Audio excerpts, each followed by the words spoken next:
Shalom, dans la fête de Pessah, nous racontons la sortie d'Égypte. Et dans le texte que nous récitons lors de la soirée du Seder, la soirée de Pessah, nous disons une phrase assez surprenante, que si Dieu ne nous avait pas fait sortir, n'avait pas fait sortir nos ancêtres d'Égypte, nous serions encore esclaves de Pharaon. Ce qui est absolument absurde, étant donné que la civilisation pharaonique a disparu de l'histoire, et que Pharaon lui-même, d'ailleurs, est mort depuis longtemps.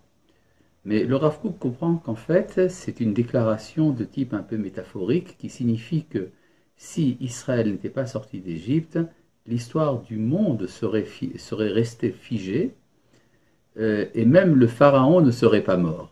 Ça veut dire que le développement de l'histoire, cette idée que l'on peut avancer, a commencé avec la libération d'Israël de l'esclavage.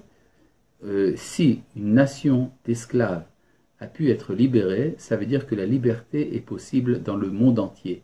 C'est dans ce sens que la fête de la sortie d'Égypte est en fait un message d'espoir pour l'humanité tout entière. Shalom. C'est incroyable. Vous pensez vraiment qu'on serait encore à l'âge de pierre ou l'âge On de se rend bronze? compte que ce qu'on appelle le progrès, le développement de l'histoire, l'avancement de la civilisation, ne s'est réalisé que dans les civilisations qui ont entendu parler de la sortie d'Égypte. Dans les autres civilisations, même quand elles étaient très évoluées, prenez l'exemple des Aztèques au Mexique ou bien la Chine, on se rend compte que l'idéal de ces civilisations a été une sorte de fixation sur un modèle qui était considéré comme le modèle absolu.